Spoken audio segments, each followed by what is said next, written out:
Na-amaze ako doon kasi nag-iilaw pero di ko alam kung ano yung nilalagay or something na bakit nag-spark. Ang sikat na superhero na si Flash, nag-e-exist daw sa real world? For real? Na-amaze ako doon kasi nag-iilaw pero di ko alam kung ano yung nilalagay or something na bakit nag-spark.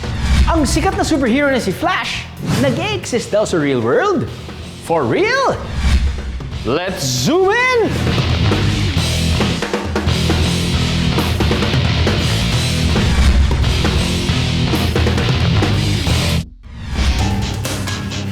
Flash? Tao nga poy? Electro Boy? Sino kaya ang lalaking nahuli sa dilim? Na ang mga paay naumapoy? Dating lalampa-lampa, strong and tough na raw ngayon? Literal. Ang dahilan? Ang paghihiling ni Cedi sa boxing. Ito nga kaya ang dahilan kung bakit nagkaroon siya ng di umano'y superpower? Nagsimulang mag-training ng boxing si Cedi noong 2021. Mula sa timbang na 100 kilos.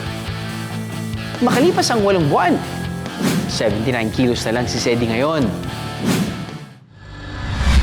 Pero paglilinaw niya, hindi raw instant ang biglang pagbawas siya ng malaking timbang. Literal na pawis ang puhunan na nakukuha niya mula sa intense workout at shadow boxing training. Ang shadow boxing ay isang combat sports exercise kung saan ang boxer ay sumusuntok sa ere na para bang may kalaban. Ang ganyan, no? Ito ay ginagamit na exercise ng mga nagbaboxing para maihanda ang kanilang muscles bago magsimula ang mas intense na training. Ang shadow boxing ay isang branch ng Chinese martial arts at nagsimulang lumaganap bago ang 1900s. Ang problema ni Cedi, mali ang kanyang form at mabigat ang kanyang mga paa.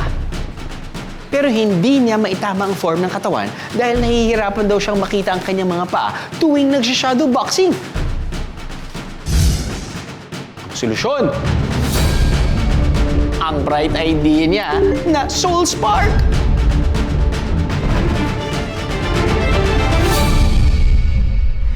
Para sa motor daw talaga ito. Pero nang mapanood niyang ginagamit din ito para sa tricks at exhibition, naisip niyang gamitin din para makatulong sa kanyang shadow boxing training. Ginagamit niya ang Soul Spark para makita ang kanyang center of gravity. Ang center of gravity ay ang average location ng bigat ng isang object. Ito ang point kung saan evenly distributed o pantay ang bigat sa lahat ng sides kaya nababalanse ang isang bagay. Ang center of gravity naman ng tao ay pwedeng magbago, depende yan sa posisyon nito. Kumpara sa objects kung saan fixed ang kanilang center of gravity.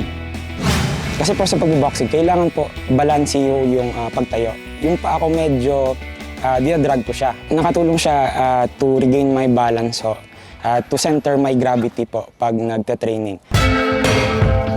May bigat ho kasi siya, kaya para siyang nagsilbi ho siyang weight sa paa ko. Kaya nung nagboxing ako bumalik sa gym, napansin ko ho na medyo naging light yung paa ko at saka mas mabilis ho akong gumalaw. Ang nabubuong ilaw mula sa pagkiskis ng sapatos ni Cedi sa sahig o sa lupa ay tinatawag na spark.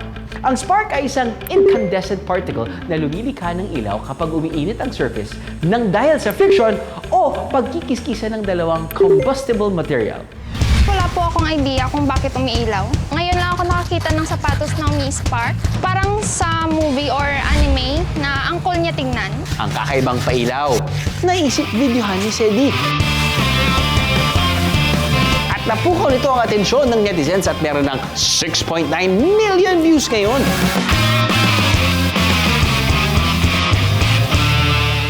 Ang paggamit ng Soul Spark, may amazing effect daw kay Cedi. Para kang anime character nga ako kasi sa tuwing kinikiskis mo siya, yung friction, parang nagliliyab yung paa mo dun sa camera. Pero all in all po, parang masaya siya gamitin. Parang may superpower, ganun. Instant superhero yarn! Pero tulad ng mga hero, may strengths and weaknesses at pros and cons din daw ang paggamit nito. Huwag lang ho siya gamitin sa mga flammable surfaces po. Like, for example, huwag nyo gamitin sa gas station, kasi may tendency ho na magliyab. Mga kaaha, kailangan ng matinding pag-iingat sa paggamit ng ganitong uri ng Soul Spark, okay? Meron ho akong sa paa ko na nilalagay na parang steel para hindi po mapudpud yung swelas ng paa ko. Pag gumamit ho kayo nun, if hindi kayo sanay, medyo awkward siya gamitin. Kaya pwede kayong ma-aksidente, ma-out-balance, pwede kayong matapilok. Sa kabutihan palad, hindi pa naman na-aksidente si Sedi sa paggamit ng Soul Spark sa kanyang shadow boxing training. Always remember, safety first mga kaaha!